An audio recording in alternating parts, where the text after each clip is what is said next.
कानून व्यवस्था की स्थिति निर्मित हुई। इसलिए उच्चतम न्यायालय ने इसमें निर्देश दिया जाना आवश्यक समझा। दोनों ही पक्षों के माध्यम से जब वहाँ अपनी अपनी बात रखी गई, उसमें जो शासकीय हमारे अधिवक्ता हैं उनके माध्यम से भी ये बात रखी गई, तो उसका जो निचोड़ निकला वो ये कि सर्वप्रथम तो जो हिंदू समुदाय वहाँ बसंत पंचमी पे जो अपनी पूर्व प्रथा के अनुसार जिस स्थान पे अपनी पूजा अर्चना करता है वो पारंपरिक तरीके से वहाँ अपनी पूजा अर्चना करे। इससे ये स्पष्ट हो जाता है कि उनको किस स्थान पे करना है, क्योंकि पूर्व प्रथा के अनुसार वो एक स्थान पे करते आए, जो मुझे लगता है कि स्पष्ट करने की आवश्यकता नहीं, आप सब लोग को पता है।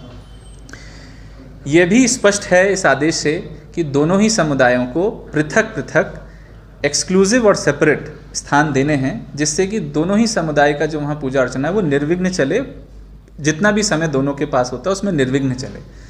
इसलिए ये स्पष्ट है कि बसंत पंचमी की जो पूजा अर्चना होती है वो निर्विघ्न पूरे दिन तक चलेगी और कोई भी कानून व्यवस्था उससे निर्मित नहीं होनी चाहिए। जब मुस्लिम समुदाय को स्थान देने की बात पे जो माननीय उच्चतम न्यायालय ने जो निर्देश दिए हैं वो बड़े स्पष्ट हैं, और वो ये कहते हैं कि ये स्थान जो है वो एक्सक्लूसिव होना चाहिए और सेपरेट होना चाहिए। इसका अर्थ ये है कि पृथक होना चाहिए उस स्थान से जहाँ हिंदू समुदाय अपना पूजा अर्चन करते हैं, और एक्सक्लूसिव भी होना चाहिए। ऐसे स्थान की तलाश में आज हम लोगों ने सबसे पहले हमने अपना खुद का सर्वे किया, और आर्कियोलॉजिकल सर्वे ऑफ इंडिया के जो पुरातत्वविद हैं उनसे हमने प्रोटेक्टेड मॉन्यूमेंट, ये जो प्रोटेक्टेड परिसर की जो पूरा नक्शा है उसको हम लेकर के बैठे, और जब हमने उसमें अपना एनालिसिस कर लिया कि ऐसे कौन से स्थान हैं जहां हम नमाज के लिए वो कर सकते हैं, उसके बाद हमने कोर्ट के निर्देशों के तहत आज बैठक बुलाई। बैठक प्रशासन के माध्यम से बुलाई गई थी निर्णय लेने के लिए या समाधान या अपना एक निराकरण करने के लिए। उसमें हिंदू समुदाय भी आया, उसमें मुस्लिम समुदाय भी आया, और दोनों के समक्ष हमने अपनी इस बात को पूर्ण रूप से रखा है। हिंदू समुदाय के माध्यम से जो पूर्व में उनके ज्ञापनों में जो उनकी मांग थी वह इसमें उनको इसमें और कुछ कहने के लिए नहीं था, वो संतुष्ट हैं जो भी निर्णय माननीय उच्चतम न्यायालय से आया और जो भी व्यवस्था वहाँ बनाई गई है। मुस्लिम समुदाय के समक्ष में ऐसे स्थान जो प्रोटेक्टेड मॉन्यूमेंट के जो प्रेमाइस है या जो उसका पूरा जो क्षेत्र है उसके विकल्प उनके समक्ष में रखे गए, उसके बारे में उन्होंने अपने विचार व्यक्त किए हैं, जो मुझे लगता है कि उन्होंने पृथक से आप लोगों के भी समक्ष रखे हैं। बट मैं ये स्पष्ट करना चाहूँगा कि उच्चतम न्यायालय का जो निर्देश है वो स्पष्ट है, जो स्थान है वो सेपरेट होना चाहिए, एक्सक्लूसिव होना चाहिए, और इस बात का बिल्कुल क्लियर इंटरप्रिटेशन ये है कि वहाँ सेपरेट एंट्री और एग्जिट होनी चाहिए। आप सब लोगों को पता है कि एक ही स्थान पे करने के क्या चैलेंजेस हो सकते हैं। पुलिस अधीक्षक महोदय के भी माध्यम से पूर्व में जो घटनाएं हुई वो पूरी सभा के सामने रखा गया, जो पूर्व में कानून व्यवस्था की स्थिति निर्मित हुई वो रखा गया। इसलिए हमने ये निर्णय लिया है कि ये स्थान बिल्कुल सेपरेट और एक्सक्लूसिव होना चाहिए। परिसर जो है प्रोटेक्टेड मॉन्यूमेंट का उसमें और भी जगह है। परिसर के जो हमारा जिस स्थान पे पूर्व प्रथा के अनुसार हिंदू समुदाय को पूजन अर्चन किया गया, उसके बाहर भी और भी है जो प्रोटेक्टेड मॉन्यूमेंट का हिस्सा है और प्रेमाइस का पार्ट है। ऐसे स्थानों के बारे में हमने मुस्लिम समुदाय को अवगत कराया गया कि यहाँ पे बहुत निर्विघ्न रूप से और सुप्रीम कोर्ट के निर्देशों के अनुसार हम इस कार्य को कर सकते हैं। उन्होंने जो बातें बताई हैं वो क्योंकि उन्होंने आपको सेपरेटली बताई, इसलिए मैं उसको दोहराना नहीं चाहूँगा। मैं बिल्कुल ये स्पष्ट करना चाहूँगा कि ज़िला प्रशासन को कानून व्यवस्था को देखते हुए खुद से इसमें स्थान नियत करना है। ये स्पष्ट है कि ये स्थान सहमति के आधार पे यदि बनती है तो अच्छी बात है, यदि नहीं बनती है तो हम लोग को उसमें स्थान नियत करना पड़ेगा। हमने जो विकल्प दिए हैं उस पर उनके जो कुछ पॉइंट्स आए उसमें हम लोग सोच विचार करके उसमें निर्णय करके अवगत करा देंगे। हो सकता है इसमें कुछ समय लगे, हो सकता है कि थोड़ा विलम्ब लगे, बट वो हम लोग एक सामंजस्य बैठा के कर लेंगे।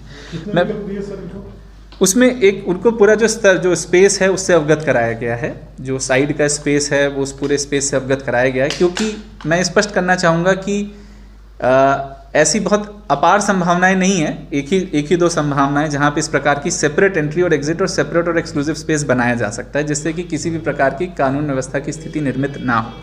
तो हमने उस विकल्प से उनको अवगत कराया है, उस पर विचार करने के लिए उनसे आग्रह भी किया है, क्योंकि आप सब लोगों को पता है कि पहला हमारा ऑब्जेक्टिव यही है, पहला और आखिरी ऑब्जेक्टिव यही है कि कानून व्यवस्था की स्थिति निर्मित नहीं होनी चाहिए। और शांतिपूर्ण तरीके से आयोजन कराने के लिए माननीय उच्चतम न्यायालय ने भी दोनों समुदायों से अपील की है। ये अपने न्यायालय ने अपने आदेश में बिल्कुल स्पष्ट किया है कि हितबद्ध पक्षकार और दोनों समुदाय के सभी सदस्यों से उन्होंने ये अपील की है कि सामंजस्य सहिष्णुता बनाए रखने में और कानून व्यवस्था सुनिश्चित करने में राज्य शासन और जिला प्रशासन का सहयोग करें। इसलिए मैं सबसे पुनः अपील करना चाहूँगा कि हम जो व्यवस्था बना रहे हैं वह कोई हमारा एकाधिकार है इसलिए हम ये व्यवस्था नहीं बना रहे हैं। ये हम स्पष्ट करना चाहेंगे कि उच्चतम न्यायालय का एक निर्णय है जिसके अनुपालन में, जिसके परिपालन में हम ये पृथक पृथक स्थान का विकल्प दे रहे हैं। इसलिए ये इसकी भावना को समझा जाए कि पूर्व में जो बहुत सी घटनाएं ऐसी होती आई हैं, जो बहुत सी समस्याएं ऐसी आती आई हैं, उसका एक ये हल है। इसमें अपने विचार हो सकते हैं, अपनी सहमति असहमति हो सकती है, लेकिन आप सभी लोग इस शहर के ज़िले के नागरिक हैं।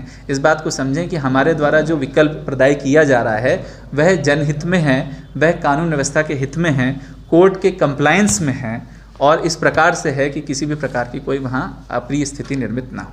विकल्प के तौर पर आपने क्या बताया है? जैसे विकल्प के तौर पे ज़्यादा जगह ऐसी है नहीं वहाँ प्रीमाइसेस में, क्योंकि बीच का हिस्सा तो वहाँ पर पूजा पाठ चलेगा। नहीं, प्रीमाइसेस में पूजा पाठ जो है वो सूर्योदय से सूर्यास्त तक। हाँ, पूजा पाठ सूर्योदय से सूर्यास्त तक है, वो जैसे पहले भी चलता है वो चलेगा। सर, बीच में ब्रेक की बात भी कही नहीं, किसी के लिए कोई ब्रेक नहीं है। ना हिंदू समुदाय के लिए कोई उनकी पूजा अर्चना में कोई ब्रेक का विषय है, ना मुस्लिम समुदाय के लिए उनकी पूजा अर्चना में या नमाज में कोई ब्रेक का विषय है। नमाज लेकिन 1 से 3 के बीच का ही। हाँ, वो समय नियत है, वो समय नियत। आपकी तरफ से विकल्प हमने जो प्रोटेक्टेड मॉन्यूमेंट की सीमा में जो और साइड में जो विकल्प हैं वो उनको दिए हैं, उनको प्रदाय किए गए हैं। नहीं, ये बात बिल्कुल स्पष्ट है, ये बात बिल्कुल स्पष्ट है। यदि कोर्ट को सहमति मेंशन करनी रहती कि सहमति से निर्णय लिया जाए तो आप लोग इस बात को समझेंगे। सहमति के पूर्व में बहुत प्रयास और बहुत चीज़ें होती हैं, तो सहमति वर्ड का कोर्ट के उसमें इस्तेमाल नहीं है। इस्तेमाल ये है कि जिला प्रशासन अपने विकल्प चुन करके बताए और उस पर निर्णय ले। मैं फिर दोहराना चाहूँगा, ये हमारे लिए एक रास्ता है, ये हमारे लिए कोई, हम अपने एकाधिकार से कोई निर्णय नहीं ले। सर, संगठनों से अभी हमारी जो बातचीत हुई है, जो हम मीडिया बाइट दी गई है, तो उन्होंने कहा कि जहां मीनार होगी, जहां रसूल होंगे और जहां अभी तक हम नमाज पढ़ते आ रहे हैं वहीं पर हम। मुझे लगता है ये सारी बातें पूर्व के बहुत से पिटिशंस में, पूर्व के जो कंटेम्प्ट पिटिशंस लगे हुए हैं उन सब में ये बातें दोहराई गई हैं। ये विषय वस्तु नहीं है आज के डिस्कशन की। विषय वस्तु केवल इतनी है कि पृथक पृथक सेपरेट और एक्सक्लूसिव स्थान होना चाहिए जिसकी सेपरेट एंट्री और एग्जिट होनी चाहिए। उसके लिए हमने प्रीमाइसेस में जो जगह उपलब्ध हैं उनसे हमने अभी अवगत कराया है। सहमति और असहमति का विषय से ज़्यादा महत्वपूर्ण यह है कि कानून व्यवस्था की स्थिति नहीं बिगड़नी चाहिए। आप सब लोग इस चीज़ को समझें। आप जो विकल्प दे रहे हैं नमाज के लिए दिया जाएगा, उसमें क्या मीनार की जगह भी है कि उस विकल्प में? नहीं, वो तो एक सेपरेट स्पेस है, वो तो पहले निर्धारित हो गया। संख्या, अब मैं इसमें और विस्तार में नहीं जाना चाहूँगा। संख्या को लेकर के ये बोला गया है आदेश में कि मुस्लिम समुदाय को संख्या हमें बतानी है, उनको हमें नाम देने हैं, उनको हमें पासेस इशू करने के लिए उनको नाम देना है और हमने उनसे आग्रह किया कि वो हमें ये नाम दें ताकि हम आगे से उसको कुछ कर पाएँ। आई थिंक दैट उच्चतम न्यायालय के आदेशानुसार देखा जाए तो जो पुरातात्विक धरोहर है उसकी रेडिएशन तो 100 मीटर तक रहती है, तो 100 मीटर के दायरे में भी अपन कहीं मैं और आप भाई ये इंटरप्रिटेशन के लिए नहीं है। सर, ये प्रोटेक्टेड मॉन्यूमेंट के प्रीमाइसेस वो हैं जो ASI बताएगा। ठीक है।